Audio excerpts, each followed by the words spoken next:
आप देखना शुरू कर चुके हैं न्यूज 7 हिंदी पे राष्ट्र प्रथम। राष्ट्र प्रथम पे आज का मुद्दा है नसीमुद्दीन सिद्दीकी। अभी 2 दिन पहले समाजवादी पार्टी ज्वाइन किए हैं और इसके पूर्व वो बसपा में बड़े मंत्री और ये कहिए कि बहन मायावती जी के बड़े खासम खास और भारी भरकम विभागों के मंत्री थे। वहां से मोह भंग हुआ, कांग्रेस में आए, कांग्रेस में लगभग 8 साल रहे और 8 साल के बाद चूंकि कांग्रेस, ये बात सही है कि कहीं ना कहीं उनको दरकिनार कर दी थी और उन्होंने अपना रास्ता तलाशा। हाथी पंजा के बाद अब वो साइकिल की सवारी कर चुके हैं और समाजवादी पार्टी का मानना यह है कि नसीमुद्दीन सिद्दीकी के आने से कुछ सफाई का तो यह भी मानना है कि आजम खां की भरपाई हो जाएगी और यह मानना है कि 27 में नसीमुद्दीन सिद्दीकी के आने से समाजवादी पार्टी को बड़ा फायदा मिलेगा और पार्टी और नेता भी अब धीरे धीरे 27 चुनाव को देखते हुए अपने किल काटे दुरुस्त करने लगे हैं।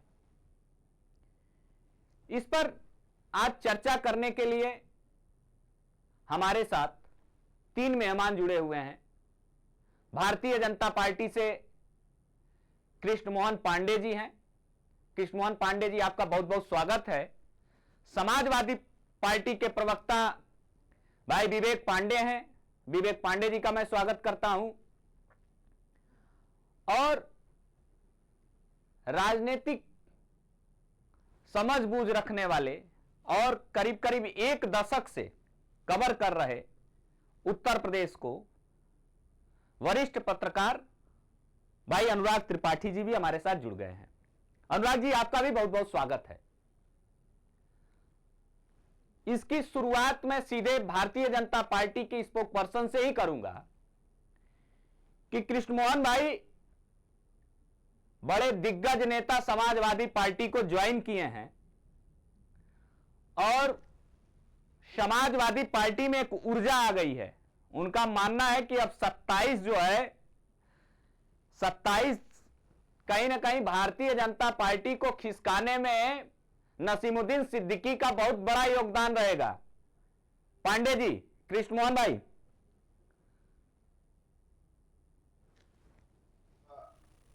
नसीमुद्दीन सिद्दीकी जी उतने ही समाजवादी पार्टी के लिए मुफीद साबित होंगे जितना बहुजन समाज पार्टी के लिए 2012 में हुए थे। जी, ये वही लोग हैं जिन्होंने बहुजन समाज पार्टी की लुटिया की वोट दी। अब ये कांग्रेस में गए, वहां पे लगे कारतूस साबित हुए। अब वो समाजवादी पार्टी में ज्वाइन हुए हैं। समाजवादी पार्टी रोज का क्या कहती है वो तो मैं नहीं जानता हूँ, परंतु एक बात यह है कि नसीमुद्दीन सिद्दीकी क्योंकि चंदा वसूला जाता था बहुजन समाज पार्टी के दलितों से, दलित परिवारों से, और उस चंदे के द्वारा जो बहुजन समाज पार्टी चलती थी, उस चंदे के चार चोरी का आरोप लगा था। और जी एक ऑडियो वायरल हुआ था, आपको ध्यान होगा, तो उस ऑडियो में बहन जी कह रही थी कि जो आपने वसूली किया है, जो धनराशि है, जो किताब है, उसको जमा कीजिए, अर्थात पैसा जमा कीजिए। परंतु नसीमुद्दीन सिद्दीकी ने पैसा नहीं जमा किया और भागे का गिरफ्तारी कर ली। तो दलित, इस देश के दलित समाज का एक एक चंदे का पैसा चोरी करने वाला व्यक्ति अब समाजवादी पार्टी उसको बड़े गाने बाजे के साथ ज्वाइन कराती है, तो ये बात तो तय हो गई। इस समाजवादी पार्टी में वो व्यक्ति तो दलितों के साथ अपराध करेगा, लूट करेगा, उनके पर्दे को चोरी करके लेके आएगा, उनको अपमानित करने का काम करेगा, उनके साथ समाजवादी पार्टी खड़ी रहेगी। इसका प्रत्यक्ष उदाहरण नसीमुद्दीन सिद्दीकी है। मैं इस बात को बताता हूं कि उत्तर प्रदेश में जो SC/ST के मुकदमे हैं उसको ठीक ढंग से देखा जाए। ठीक है कृष्ण मोहन भाई, मैं आपके पास आऊंगा। सेकंड राउंड में मैं जाऊंगा विवेक भाई के पास। विवेक पांडे जी, आपने सुना होगा कृष्ण मोहन भाई को भी, और क्या 2 दिन पहले आपके वहां नए मेहमान का आगमन हुआ है और बड़े भारी भरकम विभागों के मंत्री भी रहे हैं। पूर्व कांग्रेसी, पूर्व बसपाई अब साइकिल पे आ चुके हैं। विवेक भाई, कितने आप लोग उत्साहित हैं नसीमुद्दीन सिद्दीकी के आने से? विवेक भाई देखिए, दो बातें। पहले तो आपने मंच पे कही कि कुछ सपाहियों का मानना है कि नसीमुद्दीन जी के आने से आजम खान जी की भरपाई हो जाएगी। तो मैं चाहूंगा कि आप उन सपाहियों के नाम उजागर कर दीजिए जिन सपाहियों ने आपको ये सूचना दी कि उनके आने से आजम खान जी का नाम उजागर हो रहा है। ठीक बात आजम है, खान ठीक जी का मैं डैमेज उजागर कंट्रोल कर हो दूंगा। रहा है। जी ये आवाज आ रही है मेरी? जी जी, आवाज आ रही है, मैं उजागर कर दूंगा। हाँ, उजागर कर दीजिए ताकि पार्टी को भी पता चले कि कौन लोग हैं जी। जो इस तरह की अफवाहें बाहर जाकर के जनता के बीच में फैला रहे हैं, मीडिया के बीच में फैला रहे हैं। ठीक है। क्योंकि ऐसी कोई भी स्थिति नहीं है कि आजम खान जी की भरपाई करने की आवश्यकता पड़े, क्योंकि आजम खान जी पार्टी में हैं, थे और रहेंगे। नहीं, इस पे उनका एक नसीमुद्दीन पद है। सिद्दीकी भी कह दिए हैं कि मैं आजम खान की भरपाई कभी जीवन में नहीं कर सकता, उन्होंने कहा है, उन्होंने अपनी बयान दे बिल्कुल दी। बिल्कुल बिल्कुल। मैं इसीलिए जानना चाहता हूं कि वो कौन लोग हैं जो समाजवादी पार्टी के खिलाफ बाहर जाकर के इस तरह के दुष्प्रचार कर रहे हैं। उनके नाम सार्वजनिक होना बहुत चलिए जरूरी है। चलिए, एक मैं बात। बता दूंगा, मगर जी, क्या जी, जी, जी। उनके पार्टी, आपके पार्टी में जब वो आए हैं, जी। क्या लग रहा है कि आपके लिए 27 का रास्ता आसान है उनके आने से? हाँ, मैं उसी पे आ रहा हूँ। देखिए, 2011 की सेंसेक्स की बात अगर की जाए तो 2011 में लगभग उत्तर प्रदेश में 3.85 करोड़ मुस्लिम आबादी थी। वर्तमान में इसके आंकड़े अगर 25-26 के मान ले तो ये 4.5 से 5.5 करोड़ के आसपास होनी चाहिए। इसमें पसमानदा, दलित, पिछड़े, अन्य कई समुदाय हैं जिनके नेतृत्व की अगर बात की जाए तो भाजपा में मुस्लिमों के नेतृत्व के नाम पे खाना पूर्ति करने के लिए 1 या 2 नेता हैं। दूसरी बात, इसमें अर्जाल एक जाति है जिसकी कभी बात नहीं होती और उसके संख्यात्मक आंकड़े आज भी सरकार के पास सही ढंग से उपलब्ध नहीं है। तो मुस्लिम समाज का एक बहुमुखी नेतृत्व करने वाले नसीमुद्दीन सिद्दीकी जी और उनके साथ अन्य कई नेता जो बसपा से जितने भी नेता निकले, देखिए अधिकतर मुझे लगता है अपवाद ब्रिजेश पाठक जी को छोड़ के अधिकतर जितने नेता हैं सबने समाजवादी पार्टी का ही दामन थामा है। उसका कारण है सामाजिक न्याय की बात, सामाजिक चिंतन की बात, और जब पिछड़े वर्ग को न्याय दिलाने की बात होगी तो बिल्कुल समाजवादी पार्टी ने हमेशा समाजवाद के मिशन को एक मूवमेंट की तरह से आगे बढ़ाने का काम किया है और बसपा भी एक मूवमेंट की पार्टी थी। तो डेफिनेटली ये पहला विकल्प लोगों की नजर में आता है और यही पहला विकल्प आप ये मानते हैं ना कि नसीमुद्दीन सिद्दीकी बहुत बड़े नेता हैं उत्तर प्रदेश के और आपके लिए बहुत कारगर साबित होंगे? नहीं, देखिए, नसीमुद्दीन सिद्दीकी जी 4 प्रमुख विभागों को संचालित कर चुके हैं, बड़ा राजनीतिक अनुभव है। मैं कृष्ण मोहन जी की तरह भाजपा के जो प्रवक्ता थे उनकी तरह मैं अपरिपक्व बयानबाजी नहीं कर सकता ना कि एक बड़े अनुभवी नेता को जिसने पूरे प्रदेश को चलाया हो उसके ऊपर कटाक्ष करके मैं अपने नंबर और अपने मार्क्स बढ़ाने का प्रयास करूं। भाई, जिसने पूरी सरकार में रह करके, नसीमुद्दीन सिद्दीकी के बारे में आपको तो पता ही है, उनको सेकंड सीएम कहा जाता था। कहा जाता था, सेकंड सीएम कहा जाता था। हाँ, उनकी कार्यप्रणाली इतनी मैं इसीलिए विवेक भाई अपने चैनल के स्क्रीन पे फ्लैश भी कर रहा हूं कि बहन के कभी राइट हैंड क्या अखिलेश के राइट हैंड हो पाएंगे, ये बताइए। नहीं, राइट और लेफ्ट हैंड की बात नहीं है, लेकिन नसीमुद्दीन सिद्दीकी पे जिस तरह से कटाक्ष पांडे जी ने किया, ठीक है, भाजपा में एक परंपरा चल गई है, छुटभैये नेता बैठ करके केवल बड़े नेताओं पे आलोचना और कटाक्ष करते हैं ताकि उनके नंबर बढ़े, थोड़ा सा उनको सेंटर ऑफ अट्रैक्शन मीडिया बना सके उनके बयानों को, ताकि उनको कुछ पद या कद मिल जाए उनको भाजपा में, क्योंकि भाजपा में ऐसे लोगों की पूछ नहीं है। चलिए, मैं आऊंगा आपके पास सेकंड राउंड में। नसीमुद्दीन सिद्दीकी का आकलन कर रहे थे। अब आप एक बात समझिए, मैं कंक्लूड कर दूं जरा। इन्होंने एक बात कही, चंदे की बात की, इन्होंने चंदे की बात की। नसीमुद्दीन सिद्दीकी के और मायावती जी के बीच का क्या मसला था वो उन लोग के आपसी वक्तव्यों की बात है, क्योंकि उसके बाद नसीमुद्दीन जी ने पार्टी छोड़ दी। लेकिन भाजपा जो चंदे की बात कर रही थी, पूरे देश को लूटने वाले, एस्टिन फाइल में तो नाम नहीं है ना, कम से कम। देखिए, ये आपके नजरिए से हो सकता है भाजपा लूटने वाली पार्टी हो सकती है। अब कितना नहीं है, संतों ने 300 करोड़ का आरोप लगाया था अयोध्या के चंदे में, संतों ने 300 करोड़ की लूट का आरोप लगाया, आपने भी न्यूज चलाई थी। आप कैसे कह सकते हैं कि आपके सवालों का जवाब कृष्ण मोहन भाई देंगे, उससे पहले मैं जाऊंगा, मैं अपने वरिष्ठ साथी जुड़े हुए हैं त्रिपाठी जी, अनुराग भाई, आप बड़े अरसे से राजनीति को कवर करते हुए आ रहे हैं, कई सारी संस्थाओं से आप रहे और राजनीति को भली बात जानते हैं।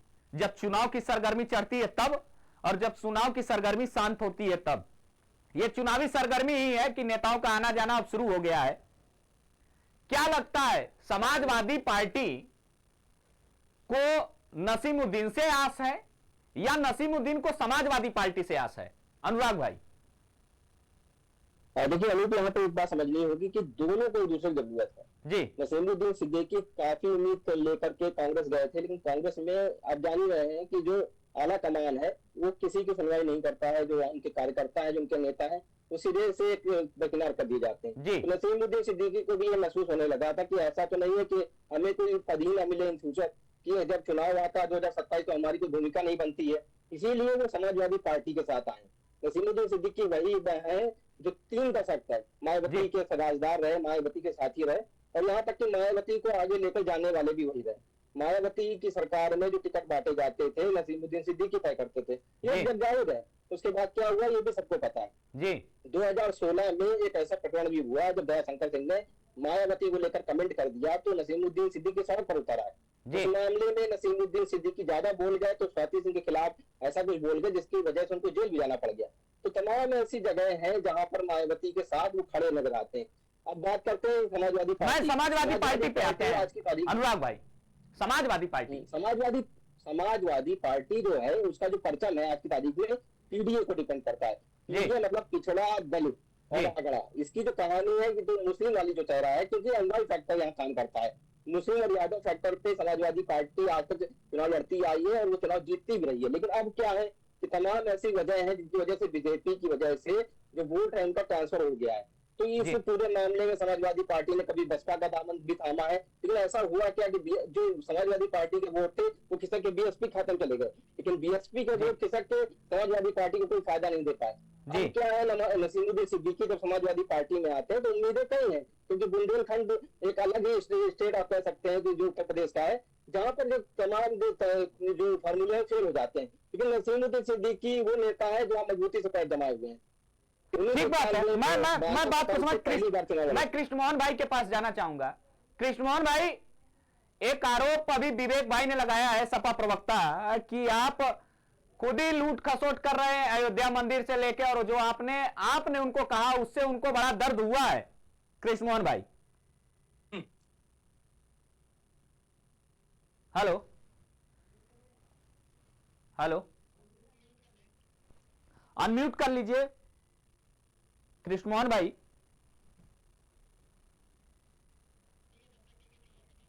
मैं फिर से अभी चूंकि अपनी वो अनम्यूट नहीं कर पा रहे हैं, मैं आऊंगा विवेक भाई के पास। विवेक भाई, जैसा कि उन्होंने अभी आप सुने होंगे, कृष्णमोहन भाई आपने शायद मेरे सवाल को नहीं सुन पाया होगा, मैं दोहरा देता हूं। मैं सुन लिया, मैं सुना आपके सवाल को, सुना, उसी का जवाब दे रहा हूं मैं। पुनः एक बात तो कहता हूं कि समाजवादी पार्टी डकैतों की अपराधियों की बलात्कारियों की सर्वस्तरीय है, जिसका आपने उदाहरण देखा। मुलायम सिंह जी कह चुके हैं पूर्व में कि बच्चों में गलतियां हो जाती है, अपराधी अपराधी को बच्चे मानते, और एक क्यों है ये वही मुलायम सिंह यादव ने जो पहली बार मुख्यमंत्री बने थे उत्तर प्रदेश में, तो 35 जघन्य अपराध के मुकदमे थे और उनके ऊपर थे, और जिसमें रेप तक के मुकदमे थे, और प्रेस कॉन्फ्रेंस करके वापस करने वाले लोग अब जहां बात करेंगे तो निश्चित तौर पर हमें एक कहना पड़ जाएगा। पुनः एक बात कहता हूं कि के नाम को, उनके मान सम्मान को तोड़ करके अब समाजवादी पार्टी में आए, समाजवादी पार्टी निश्चित तौर पर उनका स्वागत करेगी, क्योंकि ये पीडीए का नारा देते हैं और जमीन की सरकार होती है तो सर्वाधिक दलित उत्पन्न होता है तो समाजवादी पार्टी में होता है। चलिए ठीक है, आपके बातों का जवाब सुना है विवेक भाई जान। वो नसीमुद्दीन सिद्दीकी क्या अखिलेश जी क्या, तो अखिलेश जी ने कोई लगाया जाए, क्योंकि उनको पता है कि दलित उत्पीड़न करना जब कभी होगा तो नसीमुद्दीन सिद्दीकी को लगाया जाएगा। ये मीडिया का एक छलावा है, मात्र देश के पिछड़े वर्ग को, दलित वर्ग को और संगठन वर्ग को भ्रम में रखकर एक वर्ग विशेष, एक जाति विशेष को लाभ देने की ये परिकल्पना है। अन्यथा 45 में 57 में 40 एमपीएम बनाने वाले लोग आज चर्चा कर रहे हैं पीडीए की। ठीक बात है कृष्णमोहन भाई, आप ही के बात को लेकर मैं जाना चाहूंगा विवेक भाई के पास। विवेक भाई, आपने बात को सुना होगा, कृष्णमोहन भाई ने आप पे जो आरोप लगाए हैं कि आप लोग संरक्षण देते हो। देखिए अनूप जी, पहली बात तो एक अपरिपक्व प्रवक्ता की तरह ये बयानबाजी कर रहे हैं कल बैठ के, जो राजनीतिक बयानबाजियां होती हैं। जो 56 में 46 एसडीएम की बात है, जरा लिस्ट का नाम बताइए, लिस्ट उजागर कर दे। अभी एक बहुत बड़े मीडिया संस्थान को माफी मांगनी पड़ गई इसी बात पे। और ये ऐसे छुटभैया नेता टाइप से बैठ करके जिस तरह से ये वक्तव्य दे रहे हैं, मैं अभी इनके मुख्यमंत्री आदरणीय अजय सिंह बिष्ट जी बोलना अगर शुरू कर दूंगा ना, तो इनको समझ में इनकी हैसियत आ जाएगी। तो आदरणीय अखिलेश जी पूर्व मुख्यमंत्री रहे हैं, सुन लीजिए, आदरणीय अखिलेश जी पूर्व मुख्यमंत्री रहे हैं, और मुझे लगता है कि भाजपा के लोगों को संस्कार या परंपरा नहीं सिखाई जाती राजनीतिक शिष्टाचार की। जिस प्रकार से ये लोग उद्बोधन करते हैं उनके नाम का, मैं बता रहा हूं, हम लोग को मजबूर कर रहे हैं ये लोग कि हम लोग भी मुख्यमंत्री का नाम लेकर के उनको संबोधित करना शुरू करें। तो मैं आपके मंच से निवेदन करता हूं भाजपा के सीधे कैडर से कि अगर सम्मान देंगे तो सम्मान मिलेगा। पहली बात, मुलायम सिंह का नाम लो लिया तो क्या लिया जाए? अखिलेश जी को यदि अखिलेश नेहरा कहा जाए तो क्या कहा जाए? तो ठीक है, हम भी आदरणीय मुख्यमंत्री जी को अजय सिंह बिष्ट बुलाएंगे अब, ठीक है? नहीं ठीक है, अगर आप इसी पे चलना चाहते हैं तो हम भी इसी परंपरा को आगे बढ़ाएंगे, हमें कोई आपत्ति नहीं है। अब उस बात आ जाए जवाब की, आप जवाब ले लीजिए, आप जवाब ले मुद्दे पे ना जाए, आप दोनों अब जवाब ले लीजिए भाई, पर्सनल मुद्दे पे ना अब जवाब ले लीजिए, हो, जवाब ले लीजिए, जवाब ले लीजिए। हाँ जवाब दे दी। वर्तमान कैबिनेट में 44% इनके जो मंत्री हैं वो दागी आपराधिक इतिहास रखते हैं, जिसमें बलात्कार के 8 मंत्री ऐसे हैं जिनके ऊपर गंभीर आरोपों के साथ बलात्कार के भी आरोप हैं। इससे और ये बात कर रहे हैं, हमको ये बात कर रहे हैं, ये सुन लीजिए, एडीआर का डेटा है, सुन लीजिए, एडीआर का डेटा है। और कि मोदी कैबिनेट में भी 33% जो मंत्री हैं उनके केंद्र में, वो सब आपराधिक इतिहास रखने वाले लोग हैं। ठीक है, सिद्दीकी पे हो रही है, आप नहीं नसीमुद्दीन सिद्दीकी पे अगर बात होगी अनु भाई, तो फिर भाजपा के प्रवक्ता को वॉक ओवर नहीं देंगे आप।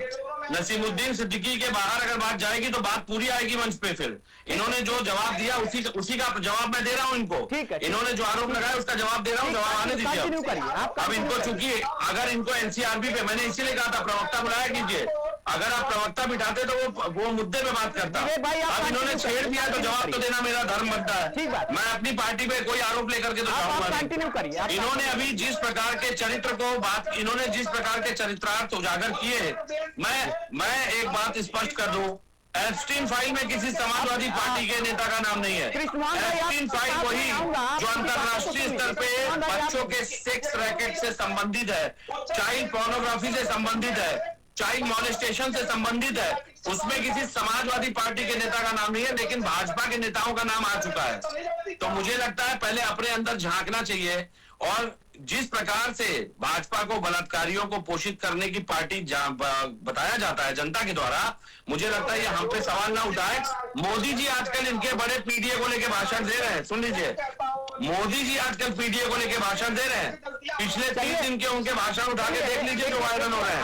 पिछड़ों को लेकर, पिछड़ों के हक को लेकर, अधिकारों को लेकर मोदी जी को बड़ा दर्द है। और ये बैठ करके पांडे जी से पूछिए जरा, भाजपा में इनकी हैसियत क्या है?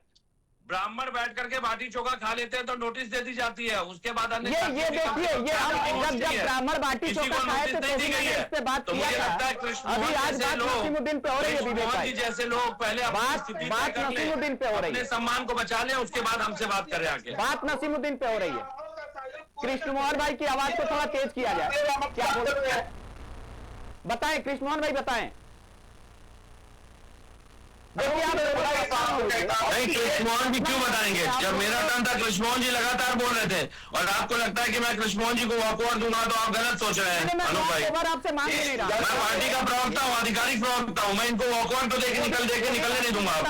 इन्होंने मेरे घर में लगातार क्योंकि बोलते रहे, आप उनको नहीं रोक पाए।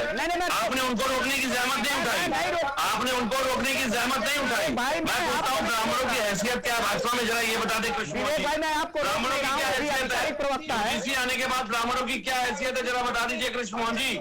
यूजीसी ला करके पिछड़े समाज को किसने बांटा? 69,000 शिक्षक भर्ती किसको देनी थी? 69,000 शिक्षक भर्ती में किसने बांटा? 69,000 शिक्षक भर्ती में किसने हक मारा? पिछड़ों का हक किसने मारा? बैठे हैं बात कर रहे हैं 69,000 शिक्षक भर्ती पे बता नहीं पा रहे हैं, बताइए। ये तो इनकी राजनीतिक परिपाटी है भाई। तो मुझे लगता है कि पहले स्थिति तय कर लीजिए, पहले पढ़ लीजिए, देख लीजिए मुद्दे, समझ लीजिए, फिर आइए। मैं जाना चाहूंगा अनुराग भाई के पास। अनुराग भाई, आप दोनों प्रवक्ताओं को सुन रहे थे, बात सिर्फ इतनी है कि क्या जो रास्ता, मतलब सत्ता में अखिलेश जी रास्ता तलाश रहे हैं, वो रास्ता नसीमुद्दीन सिद्दीकी आसान करेंगे? क्योंकि नसीमुद्दीन सिद्दीकी का एक अपना कैडर है, ये मैं भी मानता हूं, हम लोग भी पत्रकारिता करते हैं और अनुराग भाई भी बखूबी जानते हैं कि उनका एक अपना वर्चस्व है। वो चाहे किसी क्षेत्र में हो, जाति वर्ग विशेष में हो, या नसीमुद्दीन सिद्दीकी चूंकि बसपा में बड़े कद्दावर मंत्री रहे हैं और मुझे याद है कि मिनी मुख्यमंत्री कह के बुलाया जाता था और बहन जी के बाद अगर किसी का काफिला निकलता था तो नसीमुद्दीन सिद्दीकी का निकलता था। अब वो पहले क्यों कांग्रेस चुन लिए, क्या उन्होंने भविष्य में देखा कांग्रेस का? हालांकि मेरा मानना है, वो मेरी जब उनसे बात हुई थी तो उन्होंने कहा कि मैं इधर, अब उनकी बात मैं कह दे रहा हूं कि हमें लगता है दुबे जी मैंने कहीं गलती कर दी कांग्रेस में जाकर, मगर क्या वो सही जगह आ गए हैं अनुराग भाई? देखिए अभी तो यहाँ पे सबसे बड़ी बात है कि नसीमुद्दीन सिद्दीकी अपना कद तलाश रहे हैं। वो कद जो उन्हें बीएसपी की सरकार में मिलता था, जो मायावती के राजदार होने को मिलता था और जो उनके साथ खड़े होने को मिलता था, वो कद उन्होंने कांग्रेस में भी तलाशा, लेकिन उनको वहां पर कुछ भी निराशा करने कुछ और हासिल नहीं। अब वो बीजेपी की तरफ जा नहीं सकते हैं क्योंकि वो मुस्लिम वोट बैंक वाली जो पॉलिटिक्स है वो तो बीजेपी करती नहीं, तो बचा उनके पास समाजवादी पार्टी। तो समाजवादी पार्टी क्योंकि पीडीए पे फोकस है और पीडीए को लेकर के ही उनकी सारी रणनीति है कि 2027 में बीजेपी को जोरदार टक्कर देंगे। और अखिलेश यादव लगातार अपने कुनबे का विकास कर रहे हैं और ये जाहिर है कि नसीमुद्दीन सिद्दीकी के आने से एक बड़ा मुस्लिम चेहरा समाजवादी पार्टी से जुड़ गया है। तो ऐसे में जो अनबाई फैक्टर उनका है उसको भी नसीमुद्दीन सिद्दीकी सपोर्ट करते हैं और जाहिर तौर से आजम खान की भरपाई तो कोई नहीं कर सकता है, लेकिन नसीमुद्दीन सिद्दीकी के आने से ये जरूर तय हो जाएगा कि जो टिकट जब बांटे जाएंगे तो कहीं ना कहीं नसीमुद्दीन सिद्दीकी की भागीदारी रहेगी, हिस्सेदारी रहेगी। तो नसीमुद्दीन सिद्दीकी तमाम ऐसे लोगों को टिकट दे सकते हैं जो चुनाव जिता सकते हैं। तो ऐसे में काफी बड़ा भरोसा अखिलेश यादव ने नसीमुद्दीन सिद्दीकी पर बताया। अनुराग भाई, क्या ये लाइन ठीक है क्या कि जो तड़प उधर थी वो तड़प इधर भी थी, आग उधर भी लगी थी, आग इधर भी लगी थी? हाँ क्यों? अब तो कह सकते हैं भाई, अब यहाँ पे आप देखो ना कि दो चुनाव जो है जो बैक टू बैक बीजेपी जीत गई है उत्तर प्रदेश में, तो बीजेपी ने अपनी पैठ मजबूत कर ली है। तो ऐसे में जो विपक्षी है, विरोधी है, उनको कहीं ना कहीं अपनी जगह तलाशनी है और ये चुनाव काफी डिसाइड करेगा कि समाजवादी पार्टी आगे किस ओर जा रही है, क्योंकि लोकसभा के चुनाव में तो समाजवादी पार्टी ने दिखा दिया कि अब फिर से नसीमुद्दीन जी सपा के लिए कभी बेवफा न हो। क्यों भाई कृष्ण मोहन जी, अगर वो सपा में आ गए हैं तो आपको किस बात का दर्द है भाई कृष्ण मोहन भाई? भारतीय जनता, देखिए भारतीय जनता पार्टी को समाजवादी पार्टी में वो नसीमुद्दीन जी गए हैं, ना दर्द है ना कोई खुशी है जी। पुनः इस बात को कहता हूं कि भारतीय जनता पार्टी जन जन की पार्टी है, अंत्योदय की परिकल्पना को लेकर चलने वाले लोग हैं। अरे तो समाजवादी के लोग कहते हैं, सुन लीजिए भाई, समाजवादी पार्टी के लोग कहते हैं, समाजवादी पार्टी के लोग कहते हैं अब तो जब रैली बसपा की होती है तो पूरा सिस्टम लगा देते हैं उसको सफल कराने के लिए। अब तो ये भी कहने लगे कि टीम है बसपा। पूर्व के डिबेटों में, पूर्व में कई सारे नेताओं ने बोला, तो क्या आप बसपा से आपकी कोई इंटरनल सेटिंग हो रही है क्या 27 के लिए? पुनः एक बात को कहता हूं कि बसपा अपना एक राजनीतिक संगठन है और भारतीय जनता पार्टी को करेगी गठबंधन। तो 19 में ये किया इनको लगता था समाजवादी पार्टी को कि सपा का जो पिछड़ा वर्ग है और बसपा का दलित वर्ग है एक साथ आ जाएगा तो हम देश के रूप में आ जाएंगे उभर के। हुआ क्या कि 10 वीक में सारे लोग सिमट गए। देश की, उत्तर प्रदेश की जो जनता है बहुत ही लोकतांत्रिक तरीके से वोट करती है और उनको पता है कि सपा और बसपा राजनीतिक जो दल है ये जातिवादी दल है और इनको अपने निजी पारिवारिक दल है, प्राइवेट लिमिटेड कंपनी है। पीडीए का परिवार डेवलपमेंट अथॉरिटी इन्होंने बना रखी है और दलित वर्ग पार्टी लगभग उसी के व्यवस्था पे चलती है। तो उत्तर प्रदेश की जनता जानती है कि इनको लाने से उत्तर प्रदेश का सिर्फ नुकसान होगा, गुंडाई बढ़ेगी, अपराध बढ़ेगा, भ्रष्टाचार बढ़ेगा और एक परिवार का वर्चस्व बढ़ेगा जो लोकतंत्र के ठीक नहीं है। चलिए ठीक है कृष्ण मोहन भाई, मैं समय अभाव है, समय का अभाव है, मैं आज में आप लोगों से परिकल्पना को समाज में कब लागू किया है उत्तर प्रदेश में जो गरीबी है। अब लास्ट राउंड में आते हैं कृष्ण मोहन भाई, समय का अभाव है, हम लास्ट राउंड में आते हैं और जाएंगे विवेक जी के पास। विवेक जी संक्षेप में बताइएगा 27 आपके लिए कितना आसान है और कितना मुश्किल है, और नसीमुद्दीन के आने से समाजवादी पार्टी क्या सत्ता में वापसी कर रही है? विवेक पांडे। देखिए, नसीमुद्दीन जी के आने से मैं आपको एक बात तो स्पष्ट कर दूं, बसपा का आधा कैडर टूटने जा रहा है। मैं आपको पहले स्पष्ट कर दे रहा हूं, हिंट भी दे रहा हूं। बसपा का आधा कैडर, आधी बसपा टूटने जा रही है, पहली बसपा बात। वैसे टूट चुकी दूसरी है बात, भाई, बसपा में अब बचा क्या? बता रहा हूँ, बताइए, वो ठीक है, वो भाजपा जाने, वो जाने, बसपा जाने, हमसे नहीं मतलब। AIMIM आ रही है, वो भी जाने। बसपा में बचा क्या है? नहीं नहीं, अब वो तो AIMIM जाने, भाजपा जाने और बसपा जाने, उन लोग की आपसी जुगलबंदी क्या है वो जाने। लेकिन मैं आपको बताऊं, जो बची कुची बसपा है वो भी समाप्त होने जा रही है। बहुत बड़े संख्या में बड़े नेता और बड़े लीडर ज्वाइन करने जा रहे हैं समाजवादी पार्टी, पहली बात। दूसरी बात, भाजपा का इस विषय से कोई लेना देना इसलिए नहीं क्योंकि भाजपा को तो मुसलमानों का वोट चाहिए नहीं होता है। भाजपा के नेता तो खुले मन से कहते हैं कि हमें मुसलमानों का वोट नहीं चाहिए। और भाजपा को मुझे लगता है कि जिन 6 लाख मुसलमानों ने ज्वाइन किया है, जो अभी कुछ दिन पहले भाईजान वाला इनका जो चल रहा था, अब मुझे लगता है कि इस नसीमुद्दीन जी के आने के बाद उसमें भी बड़ा डेंट लगने जा रहा है। और एक बात, अनुराग भाई ने जो बात कही थी कि बसपा का वोट नहीं खिसक पाया, अनुराग भाई पिछले चुनाव पे आप चले गए। लोकसभा चुनाव में अगर आप देखेंगे, बसपा का एक बड़ा कैडर वोट 90% के आसपास जो बहुजन समाज का वोट था, समाजवादी पार्टी को मिला, तभी हम वापसी भी कर पाए एक अच्छे संख्या में। तो ये कहना अतिशयोक्ति होगी, क्योंकि 10 साल में जिस प्रकार से बसपा लगातार दलितों के मुद्दे पे मौन रही है, दलित भी ये बात समझ चुका है कि बसपा अपनी पूंछ बचाने के लिए जो फाइलें दबा रखी है भाजपा वालों ने, उनकी ED CD जो भी है, उनको उनसे बचने के लिए अब वो भाजपा की तारीफ करती है। भाई गठबंधन हमने किया, बात तो सही है, लेकिन तारीफ तो बहन जी भाजपा की करती है मंचों से। तो भाई कहीं ना कहीं ये जो संदेश है राजनीतिक गलियारों में बड़ा स्पष्ट है। आज आप डिबेट करवा रहे हैं, लेकिन आप भी जानते हैं कि जब बैठ करके जब चर्चाएं होती हैं तो BSP की क्या स्थिति है, AIMIM क्या है, BJP क्या है, सब सारी स्थिति स्पष्ट है। और एक बात मैं कहूंगा, कृष्ण मोहन जी जब बातें रखते हैं, मुझे लगता है तो एक बात भूल जाते हैं कि जरा ADR के और NCRB के आंकड़े भी उठाकर देख लें।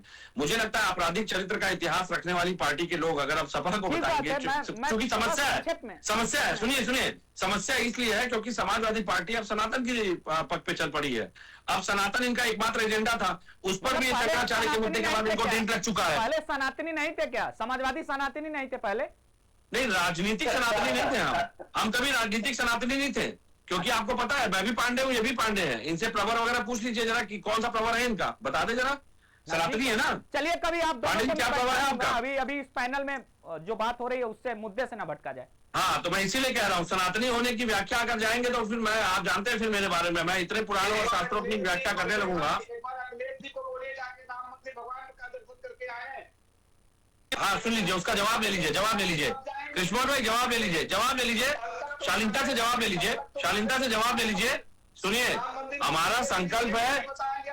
अरे सुन लो भैया, पांडे जी चिल्लाने से ऐसे नहीं होता, नंबर नहीं बढ़ता है। आखिरी राउंड में नंबर सुनिए, कृष्णमोहन भाई आपके पास आ रहे हैं, जल्दी से आप अपनी बातों को रखिए। विवेक भाई देखिए, एक बात बताओ, आदरणीय अखिलेश जी ने एक संकल्प किया है, केदारेश्वर महादेव मंदिर का हम निर्माण करवा रहे हैं शंकराचार्य जी के मार्गदर्शन पे। उस मंदिर का निर्माण जिस दिन पूर्ण हो जाएगा उस दिन हम सब परिवार जाएंगे। अखिलेश जी बात 10 बार कह चुके हैं, और पांडे जी को जरूर कहूंगा केदारेश्वर महादेव मंदिर के दर्शन करने जरूर आइएगा। अरे विवेक भाई, 27 में आप वापसी कर रहे हो नहीं कर रहे हो, सीधी बताओ। देखिए, हम भाजपा की तरह असहज बयान नहीं देते, अपरिपक्व बयान नहीं देते। वापसी करने के लिए डंका बजाने की जरूरत नहीं है। अब जब वापसी करेंगे तो आप शपथ ग्रहण समारोह में रहेंगे ना, कैमरा लेकर के कवर करने के लिए? क्यों परेशान हो रहे हैं? बिल्कुल रहेंगे। और अगर आपको लगता है कि आप वापसी कर रहे हैं तो मेरी तरफ से आपको शुभकामनाएं हैं। मैं कृष्ण मोहन भाई के पास जाना चाहूंगा। आप नाम तो उजागर कर दीजिए। अरे आपने सपा के लोगों के नाम नहीं बताया भाई। उजागर कर दूंगा। कृष्ण मोहन भाई, क्या लगता है नसीमुद्दीन के आने से भारतीय जनता पार्टी को कोई नुकसान हो रहा है? संक्षेप में बताइएगा, समय का अभाव है। देखिए, नसीमुद्दीन के कांग्रेस के सत्ता में जाने से भारतीय जनता पार्टी का कोई नुकसान नहीं है, परंतु आज एक डिबेट में एक विजय भारतीय जनता पार्टी की हुई। हम सनातन की परिकल्पना को लेकर चल रहे थे, उसको परिपूर्ण कर रहे थे। समाजवादी लोग भी आज इस बात को कहने लगे हैं जो कल तक कहते थे कि सनातन से हम सनातन का राजनीतिक इस्तेमाल नहीं करते हैं भाई कृष्णमोहन जी, हम सनातन का राजनीतिक इस्तेमाल नहीं करते हैं। खुश मत होइए, ये आपकी तारीफ नहीं थी, ये आपकी आलोचना थी। अगर आपको आलोचना और तारीफ में फर्क नहीं समझ में आता है तो मुझे लगता है अभी आपको सीखने की आवश्यकता है भाई। अभी आपको डिबेट में बहुत सीखने की आवश्यकता है। अगर आप इस तरीके से मुस्कुराने लगेंगे, आपको यही नहीं पता कि आपकी तारीफ हो रही है कि आलोचना हो रही है। आप लोग राजनीति में धर्म का आधार बना के धन का संचय करने वाले लोग हैं। आप लोग संस्कारहीन पार्टी के लोग हैं जो घर परिवार छोड़ के भगौरों की तरह जीवन जीते हैं और एप्स्टीन फाइलों में नाम कमाते हैं। जाकर के बताइए क्या कहें आप। अभी विवेक भाई और कृष्ण मोहन भाई को लेके आऊंगा, तब मैं जाना चाहूंगा अनुराग भाई के पास। अनुराग भाई, क्या लग रहा है नसीमुद्दीन के आने से सत्ता में वापसी आसान हो गया है समाजवादी पार्टी के लिए?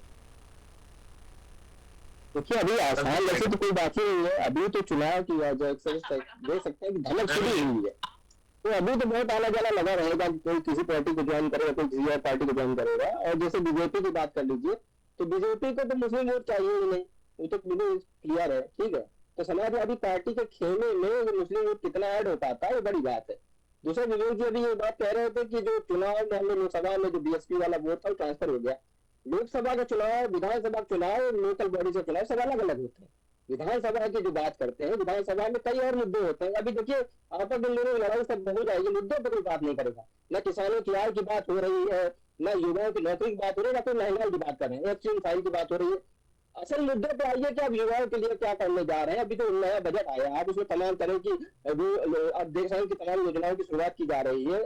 तो योगी सरकार जो बजट पिटारा लेके आई है, उसमें क्या कुछ रहा, उन दोनों की खामियों के बीच में कोई बात नहीं होती है कि असल मुद्दे क्या है। असल मुद्दों से लोग दूर हो जाते हैं। वही रोटी कपड़ा मकान, मुद्दों से अलग आज तक कोई नया मुद्दा आ ही नहीं पाया है। तो सबसे बड़ी बात यही है कि ये जो पार्टियां हैं, तो चुनाव आता है तो तमाम जो अदला बदली होती रहती है, ये सबको सब दिखाई देती है।